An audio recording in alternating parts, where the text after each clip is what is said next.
Well, good morning everybody. I'm going to try and be brief on this. I'm not going to swear and carry on, but I'm upset.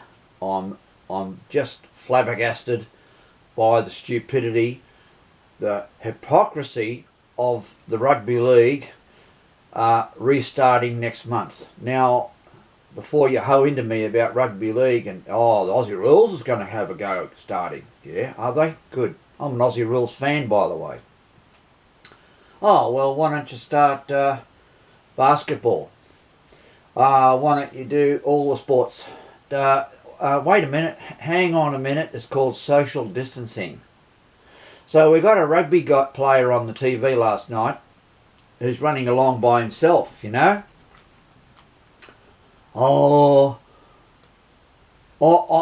Social distancing. I have to train by myself, you know. So what happens? He gets on the field. Is there social distancing with all the tackles? When they bash each other and thump each other into the ground, is that social distancing? Well, let me give you a possible scenario, and you think about it, and you respond. I'd like some polite and reasonable responses to this. A rugby player happens to contract COVID-19. A couple of days, one or 2 days before the game. He gets out there with all his big mates and everything else and runs around and bashes and crashes and all the rest of it, and they play a game of rugby league, even if there's no crowds. In other words, it's done in an empty field, as they tried initially. What would you call it? No spectators, nothing. Just cameras, players, and all the officials and so forth. And they bash and crash along the ground, and he gives 4 or 5 not teammates, it's teammates and opposing players COVID-19. A couple of days later, he's sniffing and coughing and carrying on, and they take him in and gee, you've got COVID-19. Oh, goodness me, who have you been in contact with? Well, contact's the right word. I've been bashing and crushing this guy and that guy and the other guy. So they go and test him. What do they find? 4 or 5 or more players have got COVID-19?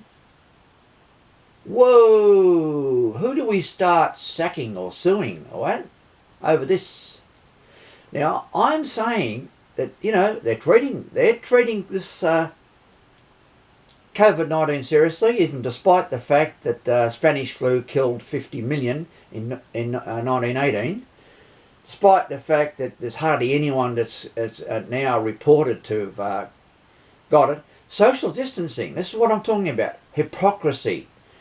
All right, let's not talk about the conspiracy theories and everything else that are getting around. Just talk a couple of facts. If you're going to maintain social distancing, fine. If you're going to be really careful with your hand washing and all that, fine. I am too.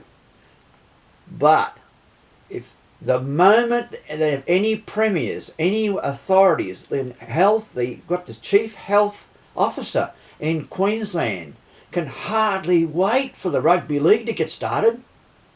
Palaszczuk was against it. Oh no, Queensland teams are going to be playing, it's not going to play the game here. Now she's swung around saying, I can hardly wait. It'd be wonderful. Would it?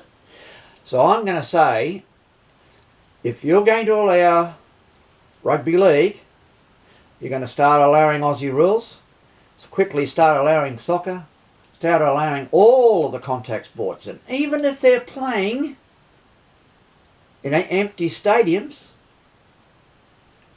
you've still got the contact, you've still got the risk of COVID-19. So if you're going to do that, you bunch of hypocrites, you start announcing our freedom. You start saying, take precautions. Wash your hands. Be careful. But your travel restrictions are off. You can go anywhere you like. Well, I'm a rail enthusiast. I mean, most of my friends and family and me, and those who follow me a bit on YouTube or other places like Facebook, they know I'm very, very much a railway enthusiast. So I've already booked a trip for October, but I can tell you now, if they're going to keep us in, locked up, and all these lockdowns as they call it, while they're hypocritically allowing sports to continue, including strong physical interaction, I would say I'm going to ask people to start calling for our freedom to move.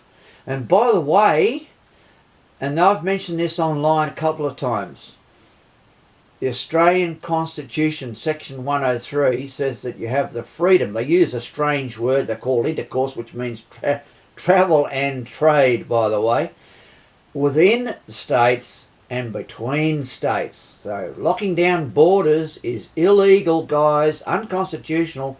And by the way, the Constitution is the law. It is not a guidebook. So I've had my say for this morning. You can understand I'm not very happy. But if other people want to join me and support me and spread my little video and make a few comments along the lines of support for my stance, I would really welcome that. So thank you for viewing.